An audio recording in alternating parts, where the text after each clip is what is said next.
Hello dear students, इस lecture में हम लोग रिफ्रैक्शन स्टार्ट करने जा रहे हैं। क्या है टॉपिक? रिफ्रैक्शन।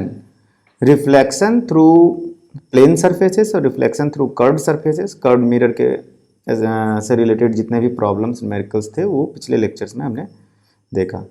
तो रिफ्रैक्शन शुरू करते हैं। क्या होता है बिल्कुल बेसिक से कॉन्सेप्ट से समझेंगे और उसे कुछ न्यूमेरिकल 2-3-4 एग्जाम्पल्स करके चीज़ों को बिल्कुल कॉन्सेप्ट क्लियर कर लेंगे। ठीक है, तो लेट अस बिगिन।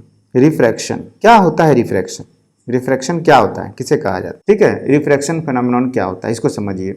जब लाइट मतलब यहाँ पर ज्योमेट्रिकल ऑप्टिक्स पढ़ रहे हैं हम लोग, तो ray of light, when ray of light enters from one medium to another medium, एक मीडियम से दूसरे मीडियम में एंटर करते वक्त रे ऑफ लाइट क्या होता है? रे ऑफ लाइट बेंड होता है। ठीक है, तो बेंडिंग ऑफ लाइट होता है एक मीडियम से दूसरे मीडियम में। एग्जाम्पल के तौर पे मान लीजिए कि एक बाल्टी में, एक बकेट में या एक मग में आपने पानी रख रखा है, ठीक है, वाटर, और लाइट ऊपर से कहीं से आ रहा है, तो वाटर पे जब इंटरफेस पे जाएगा तो जब वाटर में लाइट एंटर करेगा तो वो बेंड हो जाएगा। ठीक है, वो अपने ओरिजिनल पाथ से बेंड हो जाएगा, इतना समझिए। और इस फेनोमेनॉन को मतलब bending of light when it changes medium is called refraction. Very simple. Refraction अगर कोई पूछते कि रिफ्रैक्शन क्या होता है, तो it is bending of light when light passes from one medium to another medium, passes through one medium to another medium, then it is bending of light। तो refraction का डेफिनेशन एक वेरी सिंपल सा क्या हो गया? Refraction means bending of light. कब? When it passes from one medium to another medium। और bending और डेविएशन ऑफ लाइट कीजिए, deviation of ray, light ray when it changes medium, deviation of ray when it changes medium. ये simple सा हो गया, ये basic. जिसको कुछ भी नहीं पता है, रिफ्रैक्शन का नाम पहली बार सुन रहा है, उसके लिए ये हो गया। हालांकि ऐसा कुछ है नहीं, हम लोग ऑलरेडी क्लास 9-10 में भी रिफ्रैक्शन के बारे में थोड़ा थोड़ा पता था। तो सपोज कीजिए एग्जाम्पल्स के तौर पे इसमें क्या क्या टर्मिनोलॉजी है वो सब देख लेते हैं, और बहुत ईजी है। मान लीजिए कि ये कोई आईसी ले लीजिए, कुछ भी हो सकता है, और इसका मतलब वाटर हो गया। और ये क्या है? ऊपर से लाइट, सपोज कीजिए कि लाइट इस तरह से आ रहा है, ठीक है, ये लाइट आ रहा है। आने के बाद जैसे ही मीडियम पे जाता है, तो मीडियम पे यहाँ पर परपेंडिकुलर ड्रॉप करते हैं, तो लाइट का जो ओरिजिनल पाथ है वो किस तरफ है? वो इस तरफ है। देखिए ऐसे, ये ओरिजिनल पाथ है, सॉरी, ओरिजिनल पाथ आपका ये है। ऐसे आना चाहिए था स्ट्रेट। अगर ये नहीं रहता, मीडियम अलग चेंज नहीं होता, तो मान लीजिए यहाँ एयर है और यहाँ कुछ और मीडियम है, ग्लास है, तो ये ऐसे आना चाहिए था। लेकिन ग्लास होने की वजह से क्या होता है कि ये मीडियम जो है इसका चेंज हुआ है, तो लाइट जो होता है इस तरफ बेंड हो जाता है, टुवर्ड्स द नॉर्मल। ठीक है, अब हम देखेंगे कि टुवर्ड्स द नॉर्मल कब होगा या उस तरफ बेंड कब होगा। ये बेंड होगा। ठीक है, तो लाइट जो होता है ऑप्टिकली रेयरर मीडियम से जब ऑप्टिकली डेंसर मीडियम में जाता है, तो अब ये ऑप्टिकली रेयरर और ऑप्टिकली डेंसर क्या है? तो बेंडिंग है। जो लाइट जो डेविएट हो रहा है, अगर नॉर्मल की तरफ डेविएट हो गया तो उसी को हम लोग ऑप्टिकली डेंसर मीडियम बोलेंगे, और नॉर्मल से अवे हो गए तो ऑप्टिकली रेयर मीडियम हो गया। ठीक है, तो ऑप्टिकली डेंसर मीडियम क्या हो गया? जिस लाइट नॉर्मल की तरफ बेंड हो जाता है। तो इस केस में एग्जांपल के तौर पे जैसे इसका ओरिजिनल पाथ ये था, लेकिन लाइट सपोज इस तरफ बेंड हो गया ये, तो इसका मतलब यहाँ पर क्या हुआ? रिफ्रैक्शन हो गया। क्लियर है? इंसिडेंट रे है, रिफ्रैक्टेड रे है। ये आपका मान लीजिए ए बी सी अगर नाम देते हैं, तो ए बी आपका हो गया इंसिडेंट रे और बी सी क्या हो गया? रिफ्रैक्टेड रे। ठीक है, और ये मान लीजिए आई है, एंगल ऑफ इंसिडेंस, और इसको हम लोग नॉर्मल के साथ, ये नॉर्मल है, ठीक है, एन डैश नाम देते हैं। तो ये जो एंगल है आर, इसे हम लोग कहेंगे रिफ्रैक्टेड रे। आई के बारे में नहीं लिखते हैं, R equal angle of refraction, angle of refraction. Clear है? अब जिस तरह से एंगल ऑफ इंसिडेंट और एंगल ऑफ रिफ्लेक्शन था, नॉर्मल के साथ एंगल बना रिफ्लेक्ट होने के बाद, यहाँ पर रिफ्रैक्ट हो रहा है। ठीक है, ये एक तरह का ट्रांसमिशन है। लाइट जो है आया और इसके तरफ दूसरे मीडियम में एंटर कर गया, लेकिन दूसरे मीडियम में जाने से पहले डायरेक्शन चेंज कर लिया ये अपना। तो ये जो चीज़ है, ये जितना डायरेक्शन डेविएट हो गया, इसको हम लोग बोलेंगे डेविएशन। ठीक है, इस एंगल को क्या बोलेंगे? डेविएशन। इसको नॉर्मली डेल्टा से डिनोट किया जाता है। तो डेल्टा क्या हो गया? डेविएशन, क्योंकि इतना ही तो एंगल डेविएट हो गया। ये आ रहा था ये आ रहा था इस रास्ते से और अचानक मुड़ गया इधर, तो ये एंगल क्या हो गया? इसका डेविएशन हो गया इधर। ठीक है, तो डेल्टा हो गया डेविएशन, और डेविएशन को ध्यान से देखिएगा तो ये डेल्टा जो है किसके बराबर हो जाएगा, देखिए तो डेल्टा हो जाएगा आपका i माइनस आर के बराबर। यहाँ पर किसी में r माइनस आई भी हो सकता है, चलिए ले लेते हैं i माइनस आर के, ठीक है। इतना डेविएशन हो गया, क्लियर है, ठीक है। अब इसमें कुछ रिलेशनशिप है, एंगल ऑफ इंसिडेंट और एंगल ऑफ रिफ्रैक्शन के बीच में जो रिलेशनशिप है उसे हम लोग बोलते हैं स्नेल्स लॉ, ठीक है।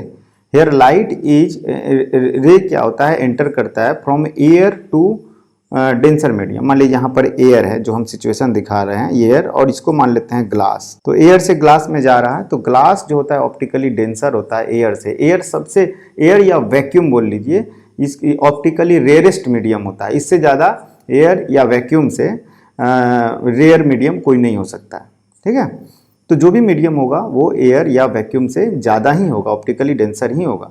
लेकिन जैसे वाटर और ग्लास के बीच में बोल दिया जाए तो कौन ऑप्टिकली डेंसर होगा, कौन ऑप्टिकल नहीं होगा, ये कैसे पता चलेगा, कौन सा ऐसा वैल्यू है जो बताएगा, वो हम लोग धीरे धीरे देख रहे हैं, ठीक है। तो स्नेल्स लॉ पढ़ते हैं। स्नेल्स लॉ क्या है, स्नेल्स लॉ क्या होता है, स्नेल्स लॉ, स्नेल्स लॉ ये रिलेशनशिप बताता है कि angle of incident, angle of refraction के बीच में क्या रिलेशनशिप है, किस तरह से निकले। तो वो कहता है कि sine I upon sine R, ये क्या है, एंगल ऑफ इंसिडेंट और एंगल ऑफ रिफ्रैक्शन का साइन है। Sine I by sine R जो होता है वो होता है speed of light in medium 1 by speed of light in medium 2, ठीक है। Speed of light in medium 1, जैसे मान लीजिए इसको मीडियम 1 और इसको मीडियम 2 दे देते हैं फॉर द टाइम बिंग, क्योंकि लाइट उधर से इधर आ रहा है, और ये हो गया speed of light in medium 2। Interesting है, दोनों का ratio of speed of light हो गया।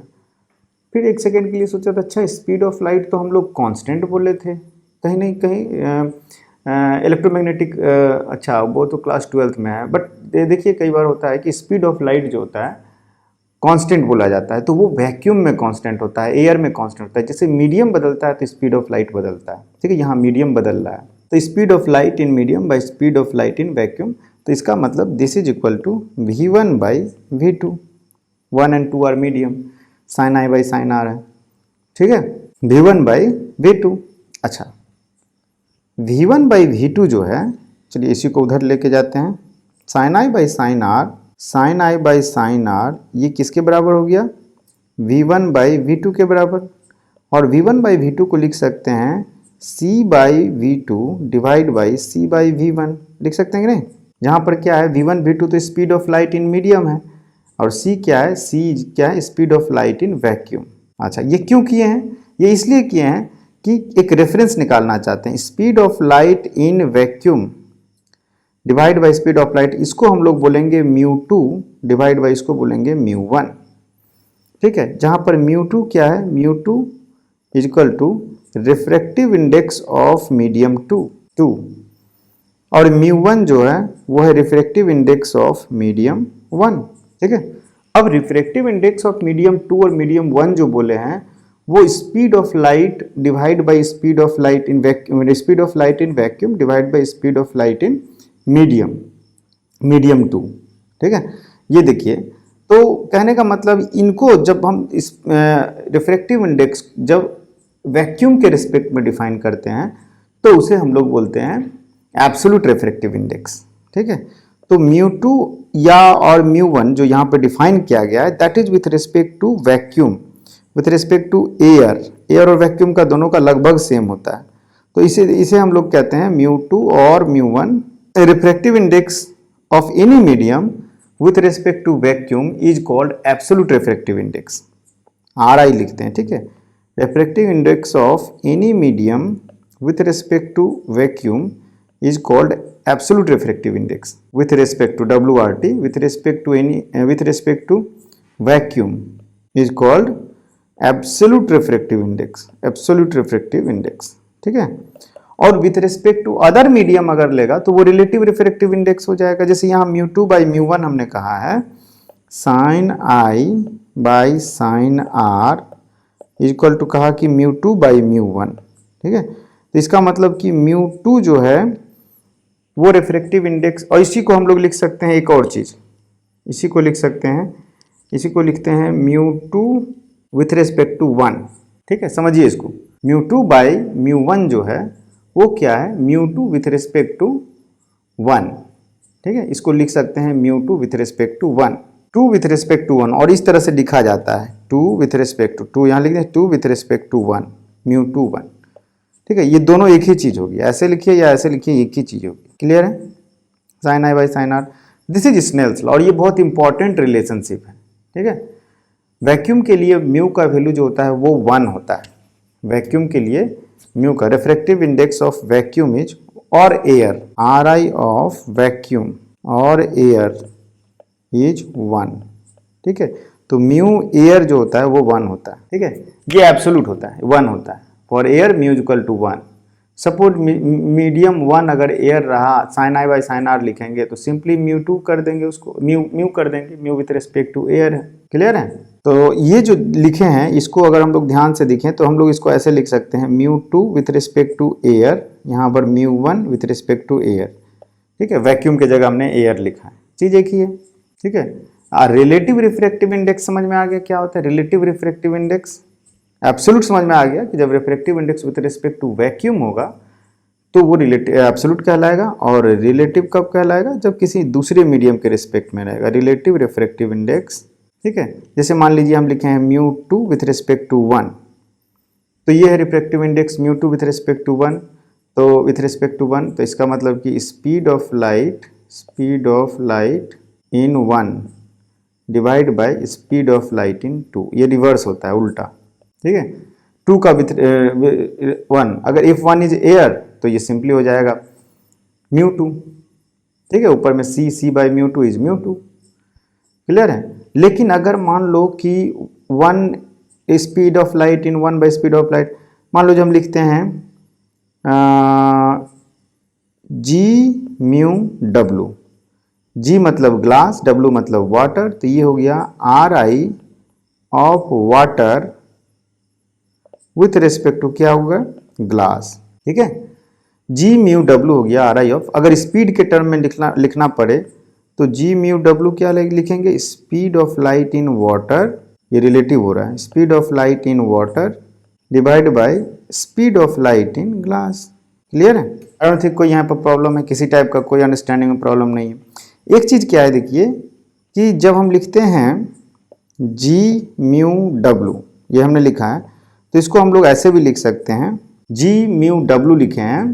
ठीक है, 1 μ2, तो इसको 1 बाई रिवर्स हो जाएगा, म्यू जी डब्ल्यू, ये हो जाएगा, उल्टा हो जाएगा 1 बाई। ठीक है, 1 जी म्यू डब्ल्यू हमने लिखा है, तो 1 बाई रिवर्स करेंगे तो क्या हो जाएगा?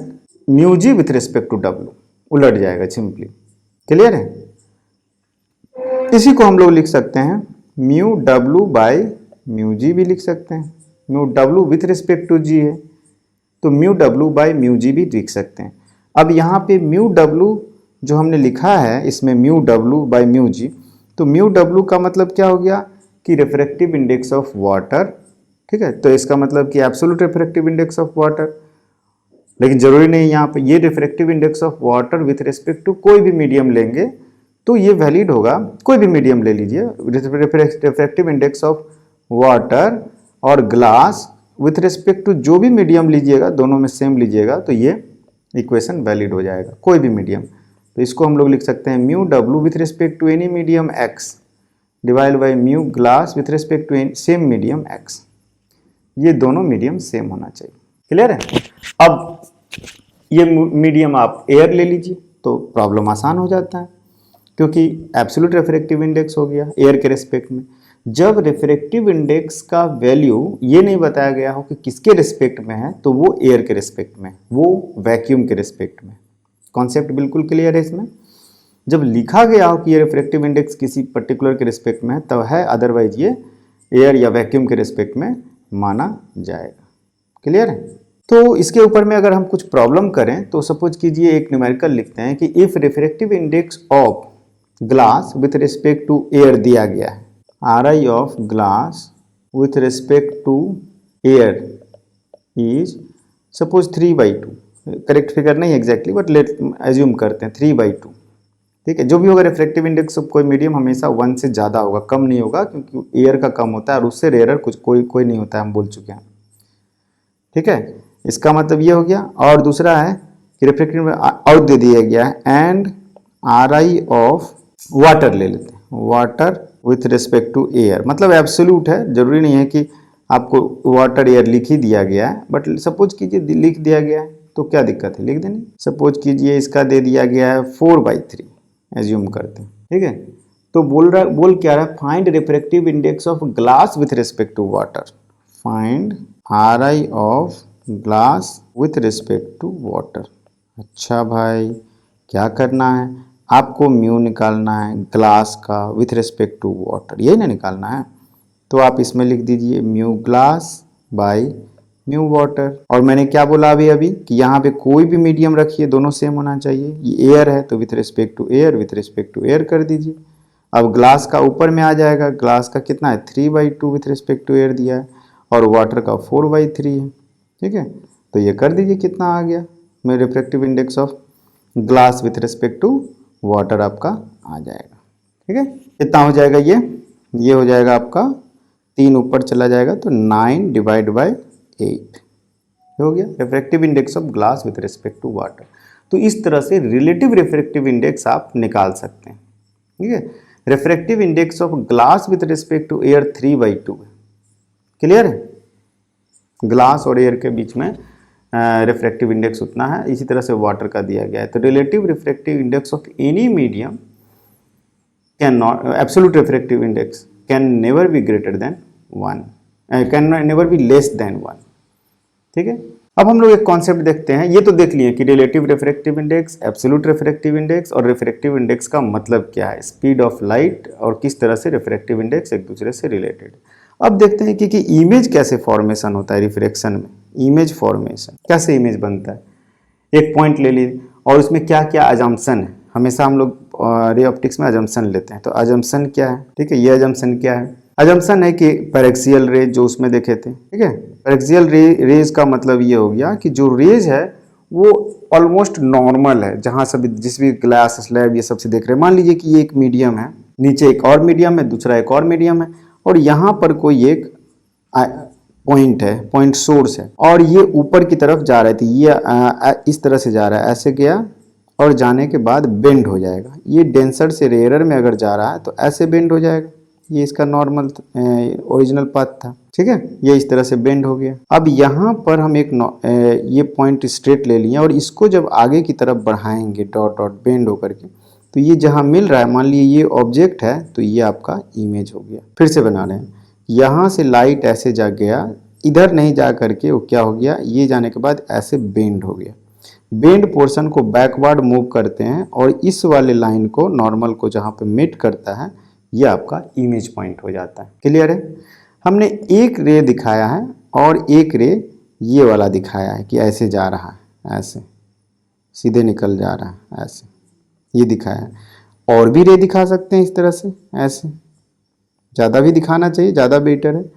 लेकिन रे बनाते वक्त ध्यान दीजिएगा कि ज़्यादा बनाएगा तो पहले इमेज से ड्रॉ कर ले डॉटेड लाइन, उसी को इधर एक्सटेंड करें, जो कि हम ऑलरेडी ऑप्टिक्स में सिखाए हैं, ठीक है। कितना भी रे दिखाइए आपको कोई फर्क नहीं पड़ता, लेकिन इसी तरह से बैकवर्ड बना करके पहले डॉट इमेज के साथ डॉटेड बना लेंगे, फिर उसको एक्सटेंड कर देंगे दूसरे साइड में। तो इमेज, अब यहाँ पर मान लीजिए किसी का अगर आँख है तो दिखाई देगा उसे क्या, कि रे कहाँ से आ रहा है।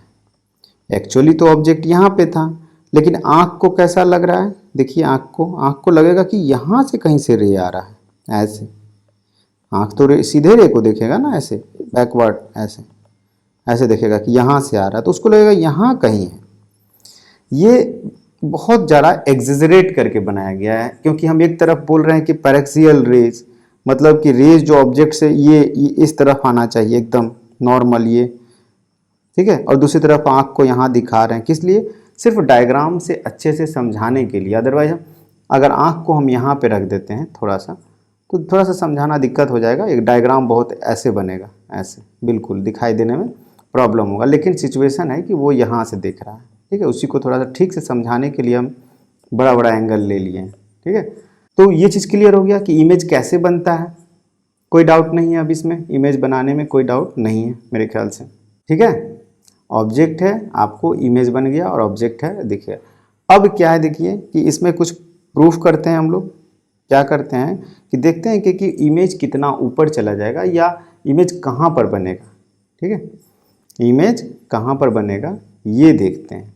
तो इसके लिए क्या करते हैं, सपोज कीजिए कि थोड़ा सा एक बार और डायग्राम ड्रॉ करते हैं कि ये है और एक ऑब्जेक्ट यहाँ पे रखा हुआ है और ये इसका नॉर्मल हो गया और ऐसे गया, जाने के बाद ऐसे मुड़ गया, यही होगा ना। और इसको बैकवर्ड मूव किए हम लोग इस तरह से, तो ये यहाँ पे मिला आई बना। ठीक है, और उसके बाद इसका नाम दे रहे हैं ए, इसका नाम दे देते हैं पी। ठीक है, ए पी नेम दे दिए और एंगल ऑफ इंसिडेंट जो हो जाएगा वो आपका ये आई हो गया और एंगल ऑफ रिफ्रैक्शन जो हो गया ये आपका आर हो गया। क्लियर, ये वाला एंगल आर हो गया।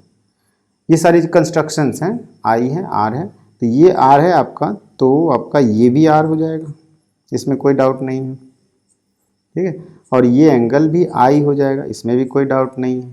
ठीक है, तो हम लोग क्या करेंगे, स्नेल्स लॉ लगाते हैं। अब इस ट्रायंगल में जो ओ आई पी क्यू सब बना ना, इसमें स्नेल्स लॉ लगाते हैं। Sine I by sine R क्या लिखेंगे, sine I by sine R क्या हो जाएगा, हमने कहा कि मान लीजिए कि ये मीडियम जो है, इस मीडियम को बोलते हैं ऑब्जेक्ट साइज म्यू ओ और इसको बोलते हैं व्यूअर साइड म्यू वी। ठीक है, ये कन्वेंशन याद रखिए, अच्छा रहेगा। वी मतलब व्यूअर साइड, आँख कहाँ पे रखा है, और ओ मतलब ऑब्जेक्ट साइज। तो ये म्यू वी और म्यू ओ मीडियम है।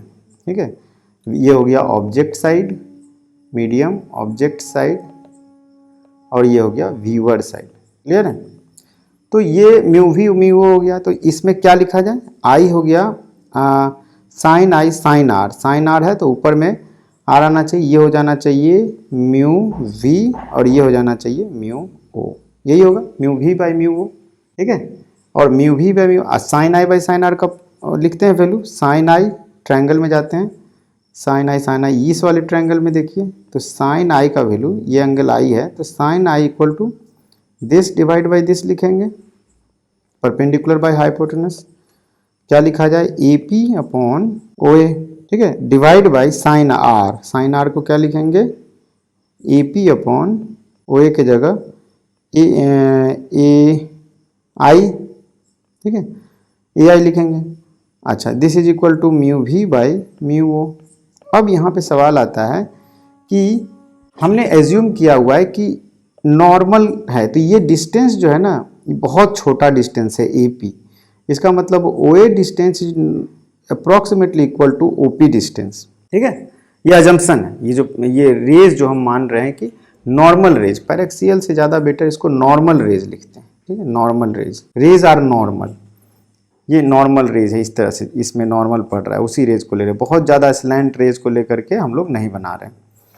ठीक है, तो इसलिए हम लोग ओ ए और ओ पी को सेम मानेंगे, आई ए और आई पी को सेम मानेंगे। ठीक है, तो म्यू वी बाई म्यू हो गया, तो ए पी जो है इसको पी आई लिख देते हैं, आई पी को एक सेकेंड क्या था, A P by O A. ठीक है, A P by A I, तो O A is equal to, O A is equal to nearly equal to O P, और क्या था दूसरा, A I nearly equal to I P.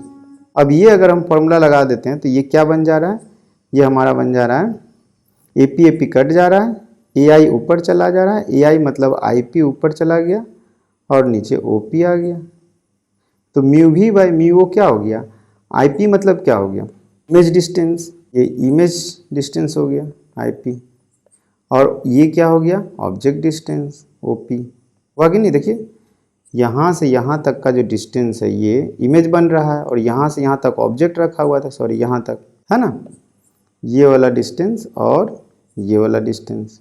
ठीक है, तो म्यू वी बाई म्यू आ गया। इसका मतलब कि इमेज डिस्टेंस, मतलब कि अगर हम आई पी बोलें इजक्वल टू हो जाएगा object distance, I P is equal to O P times mu V by mu, I P is equal to O P times mu V by mu O. ये एक important relation. आई P को हम लोग बोल सकते हैं क्या, ये जो मान लीजिए कि ऊपर से देखा जा रहा है और इसके अंदर कोई मीडियम है, वाटर है, ग्लास है, कुछ भी चीज़ हो, तो इसको हम लोग डेप्थ बोल सकते हैं, डेप्थ। तो ये है रियल डेप्थ ऑब्जेक्ट का, और जो दिखाई दे रहा है उसे हम लोग बोलेंगे एपरेंट डेप्थ। क्लियर है? एपरेंट डेप्थ, इसका मतलब आईपी जो हो गया वो हो गया apparent depth. Apparent depth is equal to क्या हो जाएगा, रियल डेप्थ जो कि ओपी था into mu V by mu O. ये इसको बहुत अच्छे से फॉर्मूला की तरह रट लेना है तो बहुत अच्छा रहेगा, क्योंकि एपरेंट डेप्थ जब भी होगा वह that is equal to real depth into mu viewer side by mu observer side. कभी कंफ्यूजन नहीं होगा क्योंकि डेप्थ के टर्म में हम बात कर रहे हैं। क्लियर है? Apparent depth equal to mu V by mu O into real depth. बिल्कुल दिमाग में इसको अच्छे तरह से बिठा लीजिए। ठीक है? अच्छा, यहाँ तक तो हो गया, पता चल गया इमेज कैसे बनता है रिफ्रैक्शन में। और इसी की वजह से क्या होता है कि कई बार देखिएगा कि जो पानी अगर किसी में आप रख दिए हैं, किसी मग में, बाल्टी में, और उसके बॉटम में अगर कोई सिक्का या कुछ भी रख दीजिए तो आप देखिएगा क्या होता है कि बॉटम उठा हुआ लगता है, सिक्का ऊपर की तरफ लगता है। एक्चुअल डेप्थ जो होता है उससे ऊपर दिखाई देता है। थोड़ा साइड होकर किस तरह से देखिए तो दिखेगा कि ऊपर उसका डेप्थ कम दिखता है, क्योंकि वो एपरेंट डेप्थ है। Mu V by mu O, viewer side में तो अब क्या है, व्यूअर साइड में एयर है ऊपर में, अंदर में पानी है, तो ऊपर में क्या हो जाएगा, आपका एपरेंट डेप्थ घट जाएगा, क्योंकि म्यू वी बाई म्यू ओ तो लेस देन 1 हो जाएगा ना। ऑब्जेक्ट साइड तो ज़्यादा डेंसर मीडियम है ऑप्टिकली। क्लियर है? उसके बाद हम लोग देखते हैं कि लैटरल शिफ्ट क्या होता है। लैटरल शिफ्ट ये क्या होता है? लैटरल शिफ्ट नहीं, नॉर्मल शिफ्ट पहले सीखते हैं, उसके बाद लैटरल शिफ्ट की बात करेंगे। नॉर्मल शिफ्ट, पहले नॉर्मल शिफ्ट की बात करते हैं। तो अभी जो हम लोग पढ़े हैं कि एपरेंट डेप्थ और रियल डेप्थ, ये सब जो पढ़े हैं, तो इसमें ऑब्जेक्ट क्या हो गया, ऊपर की तरफ शिफ्ट कर गया है। इसको ध्यान से देखिए, ओ आई को हम लोग बोलेंगे शिफ्टिंग, अपवर्ड की तरफ शिफ्ट कर गया है ओ आई। ठीक है, ये वाला डिस्टेंस शिफ्ट कर गया है, तो इसको हम लोग नॉर्मल शिफ्ट बोलते हैं। तो नॉर्मल शिफ्ट मतलब ओ आई, और ओ आई क्या हो जाएगा, ओ आई हो जाएगा आपका this equal to real depth minus apparent depth. जैसे यहाँ पे हो रहा है real depth minus apparent depth, यहाँ यही ना हो रहा है। ठीक है, किसी केस में उल्टा भी हो सकता है, क्योंकि आप अगर मान लीजिए कि मछली है, वो पानी से एयर में कुछ सामान रखा हुआ है, उसको देख रहा है, तो उसके लिए अपोजिट हो जाएगा। मैग्नीट्यूड में अगर करेंगे तो बात उसके लिए लगेगा कि दूर हो गया। तो real depth minus apparent depth इस केस में क्या हो रहा है, वो शिफ्ट हो जा रहा है। तो हम लोग ओ आई को लिखेंगे O P minus I P. Check कर लेते हैं, O P minus I P. ठीक है, इस टोटल में से इस वाले को घटाएंगे तो ये शिफ्ट आ जाएगा ओ आई। तो O P minus I P, और O P minus I P, O P कितना है आपका, ओ पी रियल डेप्थ है, और minus 1 minus I P. I P को क्या लिखे हैं, mu V by mu O times O P, तो ओ पी बाहर आ गया। ठीक है, मान लीजिए ओ पी जो है वो रियल डेप्थ है, तो 1 minus mu V by mu O. ठीक है, सपोज कीजिए कि उसको हम लोग ओ पी को टी से दिखाते हैं, थिकनेस नॉर्मली दिखाया जाता है, तो 1 minus mu V by mu O जो हो गया, यह आ गया आपका शिफ्ट, नॉर्मल शिफ्ट। टी क्या है, T is equal to thickness of medium, O side का जो मीडियम है उसका थिकनेस। तो ये भी एक इम्पॉर्टेंट फॉर्मूला हो गया कि अगर हमें शिफ्ट पूछा गया है तो ज़्यादा दिमाग नहीं लगाएंगे, सीधे लिखेंगे T into 1 minus mu V by mu. ठीक है, शिफ्ट अगर इस केस में मान लेते हैं, शिफ्ट अगर पॉजिटिव आ रहा है तो ऊपर की तरफ हो गया, शिफ्ट नेगेटिव आ रहा है तो ये हो जाएगा। क्लियर है? अब ये तो रहा कि शिफ्ट होगा कैसे होगा, एक मीडियम है, मीडियम में ऊपर की तरफ ऑब्जेक्ट मूव कर जा रहा है तो शिफ्ट कर जा रहा है। अगर दो इस तरह से रख दिया जाए, मल्टीपल लेयर्स हो मीडियम का, तब क्या केस बनता है। मल्टीपल लेयर्स का मतलब है, मान लीजिए कि एक मीडियम है ऐसे, दूसरा मीडियम फिर यहाँ पे। ठीक है, यहाँ सपोज कीजिए वाटर आ गया, और इस वाले लेयर में ग्लास है, मान सकते हैं वाटर और ग्लास है। अब कोई एक ऑब्जेक्ट है जो कि यहाँ पे रखा हुआ है ऐसे, और ये यहाँ पर आँख रखा हुआ है, यहाँ पे ऊपर में, यहाँ पे कोई देखना चाहता है उसे, तो उसके लिए टोटल शिफ्टिंग क्या होगा, अपरेंट डेप्थ क्या होगा। ठीक है, रियल डेप्थ तो सपोज कीजिए दिस इज T1 है, ये T2 है थिकनेस, ये तो दे ही सकता है। इसका थिकनेस T1 है, इसका थिकनेस T2 है, इसका म्यू ग्लास है, इसका म्यू वाटर है। ये मान लीजिए म्यू वाटर है और ये म्यू ग्लास है, जो कि एब्सोल्यूट है, दे दिया गया है। तो इसमें क्या हो जाएगा, अगर डायग्राम से मैं दिखाऊं तो कुछ इस तरह से होगा। पहले क्या होगा कि रे ऐसे जा रहा है, जाते वक्त वो डिपेंड करता है कि कौन सा डेंसर है कौन सा रेयर है। तो अभी तो वैल्यू हम दिए नहीं हैं, तो ऐसे ही दिखा रहे हैं कि मान लीजिए एक की तरफ ऐसे थोड़ा सा शिफ्ट किया, तो शिफ्ट किया तो इसके लिए ये क्या हो गया, ऐसे आगे बढ़ाएंगे तो यहाँ पे इमेज बना, ये ऑब्जेक्ट है तो ये I1 इमेज बना। लेकिन ये I1 इमेज जब दूसरे वाले लेयर से टकराएगा तो एक बार और डिफ्लेक्ट होगा ऐसे, तो फिर वो इसको जब बैकवर्ड करेंगे तो एक बार और इमेज बनेगा I2, बना ना। तो ये 2 बार शिफ्टिंग हुआ, फर्स्ट लेयर की वजह से शिफ्टिंग हुआ, फिर सेकेंड लेयर की वजह से शिफ्टिंग हुआ, दोनों मिलाकर के 2 बार शिफ्टिंग हुआ। ठीक है, तो क्या हो रहा है इस केस में, क्या हो रहा है, 2 बार शिफ्टिंग हो रहा है। और हर बार जो शिफ्टिंग हो रहा है वो शिफ्टिंग, टोटल शिफ्टिंग अगर लेंगे तो पहला वाला शिफ्टिंग और दूसरा वाला शिफ्टिंग जोड़ देंगे तो टोटल शिफ्टिंग आ जाएगा हमका। मान लीजिए हम यहाँ पर मीडियम है म्यू वी है, ठीक है, और ये है आपका mu mu mu mu two मान लेते हैं, म्यू जी मतलब म्यू टू, जी नहीं लिखते हैं, थोड़ा सा जनरलाइज कर देते हैं म्यू वन म्यू टू करके। ये मान लीजिए म्यू टू है और ये म्यू वन है और ये म्यू वी है, क्लियर। और म्यू भी नॉर्मली एयर होता है, ज़्यादातर बुक में देखिएगा तो उसमें म्यू भी नहीं लिख करके उसको एयर ले लिया है, मान लिया है कि वो 1 है। हम वो नहीं मानते हैं, थोड़ी देर के लिए रखते हैं। तो जो शिफ्ट हो जाएगा, shift due to layer 1 and layer 2 अलग अलग लिखेंगे। Shift due to, image shift हो रहा है due to layer 1, first layer के लिए कितना हो जाएगा, ये हो जाएगा T1 into 1 minus mu V by mu O लिखते थे तो म्यू वी बाई म्यू 1 हो जाएगा, यही होगा। और इसी तरह से शिफ्ट इसको मान लेते हैं डेल्टा T1, इसी तरह से डेल्टा T2 क्या हो जाएगा, ये हो जाएगा T2 1 minus mu V by mu 2 delta T2। अब इसमें आप कह सकते हैं कि दोनों के केस में हम म्यू वी क्यों ले रहे हैं, पहले वाले केस में चलिए ठीक है म्यू वी ले रहे हैं, तो म्यू वी इसलिए ले रहे हैं कि ये शिफ्ट हम निकाल रहे हैं, ये जो जब शिफ्ट निकालते हैं तो ये एज्यूम करके निकालते हैं, सुपरपोजिशन प्रिंसिपल की तरह काम कर रहा है, एज्यूम करके निकालते हैं क्योंकि ये लेयर है नहीं, यहाँ पर एयर है, तब वो कितना शिफ्ट होता, यहाँ पर म्यू भी रहता, यहाँ भी म्यू भी रहता, तो वो कितना शिफ्ट होता, तो ये डेल्टा T2 शिफ्ट होता, ठीक है। और अगर यहाँ पर म्यू भी है, केवल इसकी वजह से मीडियम व्यूअर का सेम रहेगा, केवल इसकी मीडियम और इतना ही थिकनेस की वजह से शिफ्टिंग निकालेंगे और दोनों शिफ्टिंग को जोड़ देंगे तो आपको आ जाएगा नेट शिफ्टिंग, ठीक है। इस कॉन्सेप्ट को इतना ही समझिए, ज़्यादा कंफ्यूज होने की बिल्कुल ज़रूरत नहीं, सिंपल सी बात है कि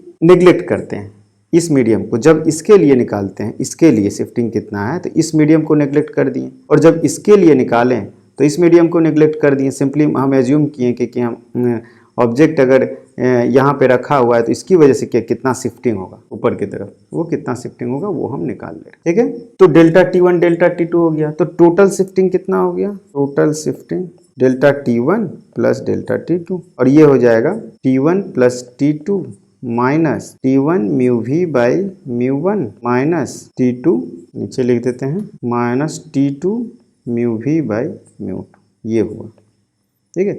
इसका मतलब ये हो गया कि T1 प्लस T2 तो आया ही, माइनस ये हो गया T1 mu V by mu 1 plus T2 mu V by, ये आया, ये शिफ्टिंग आया, टोटल शिफ्ट, ठीक है। इसको हम लोग अगर बहुत सारा लेयर रहता फॉर मेनी लेयर्स तो हम लोग क्या हो जाता, इसको एक जनरलाइज कर देते, ये हो जाएगा समेशन ऑफ T माइनस जो भी हो टोटल थिकनेस माइनस म्यू भी कॉमन ले लीजिए, summation of T by mu होगी, ठीक है, एक फॉर्मूला के टर्म में आ जाएगा, ठीक है। तो फॉर्मूला के टर्म में आ गया, क्या आ गया, शिफ्ट टोटल आ गया।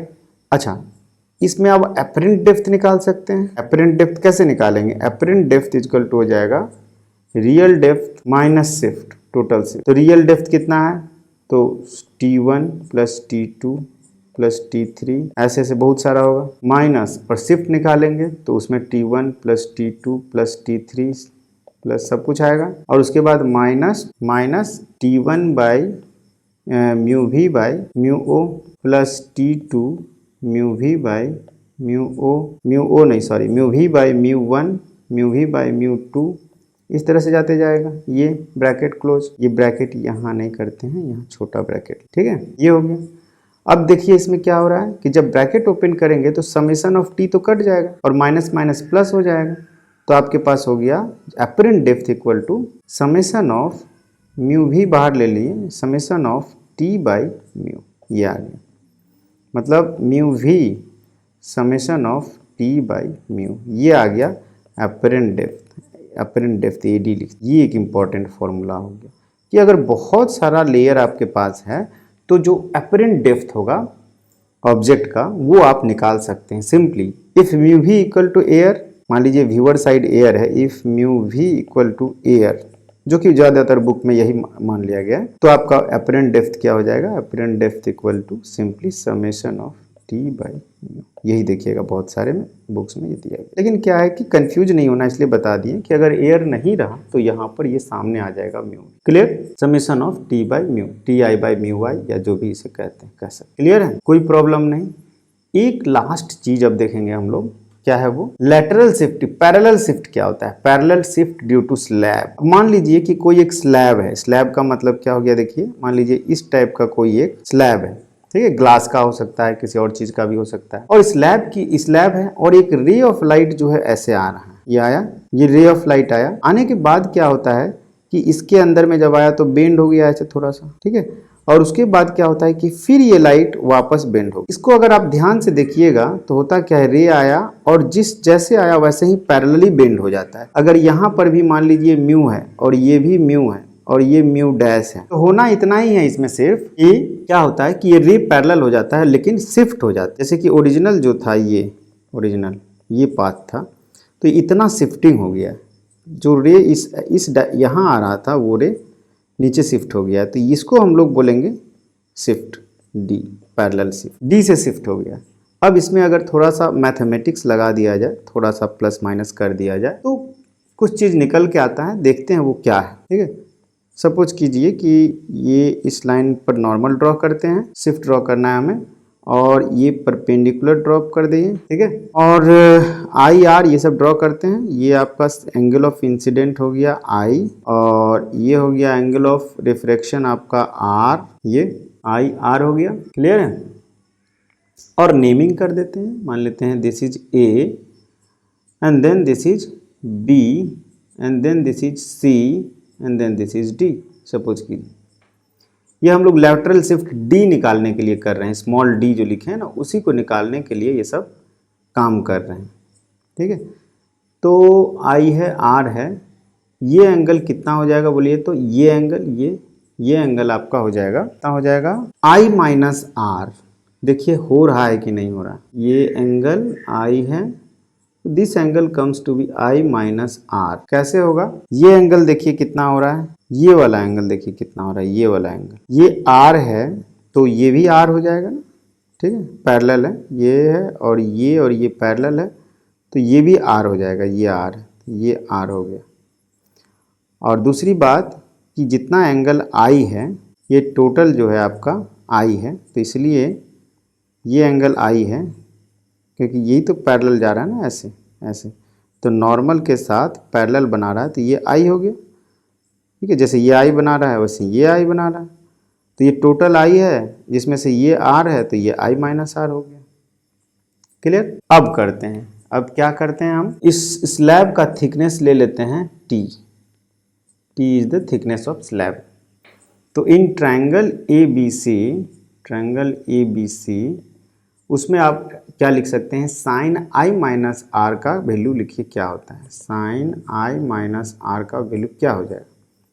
साइन आई माइनस आर अगर आप लिखते हैं, आई माइनस आर ये है और उसका साइन वैल्यू, तो ए बी सी ट्रायंगल लिए है ना, तो ये डी हो जाएगा, बी सी तो डी हो जाएगा, तो डी बाई ए बी लिखिएगा, डी बाई ए बी लिख सकते हैं।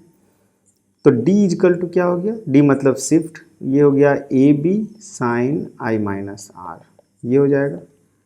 ठीक है, और ए बी का वैल्यू, ए बी, हाँ ए बी का वैल्यू क्या होगा वो अब देखना है। अब इसके लिए आप कॉस आर इक्वल टू क्या लिख सकते हैं, कॉस आर, कौन सा ट्रायंगल में लिखना है, cos R equal to, cos R का value A D by A B होगा। देखिए तो कॉस आर, ये वाला आर है, तो कॉस थीटा अगर इसका लिखते हैं तो बेस बाई हाइपोटेनस, मतलब A D by A B, ये हो गया A D by A B. ठीक है, और ए डी क्या है, थिकनेस है, तो टी अपॉन ए बी, तो ए बी का वैल्यू यहाँ से आ गया, A B is equal to T by cos R आ गया। इसका वैल्यू इस वाले में पुट कर देंगे, यहाँ से ए बी का वैल्यू यहाँ पुट कर देते हैं। तो साइन आई माइनस आर कुछ आ रहा है, sine I minus R, A B का वैल्यू आ गया। तो देयरफॉर डी इक्वल टू कितना हो गया, therefore D equal to T by cos R sine I minus R, ये आ गया। ठीक है, और एक चीज हमारे पास रिलेशनशिप है, वो क्या है, sine I by sine R equal to mu two by mu one, ये याद रखिए। ठीक है, sine I by sine R equal to, इस केस में sine I by sine R आपके पास ये हमेशा रहेगा, ये म्यू डैश बाई म्यू है यहाँ पर। ठीक है, तो पैरेलल शिफ्ट जो आया है वो आ गया D equal to T by cos R sine I minus R. ठीक है, एक फॉर्मूला के टर्म में हमारे पास आ गया, और इसको याद रखना है फॉर्मूला। अगर प्रॉब्लम्स को जल्दी करना है, बहुत जल्दी, तो ये फॉर्मूला याद होना चाहिए, केवल वैल्यू पुट कर देना होगा। क्लियर है? तो क्या क्या सीखे हम लोगों ने? थ्योरी में रिफ्रैक्शन से रिलेटेड सारी चीज़ें क्लियर कर ली।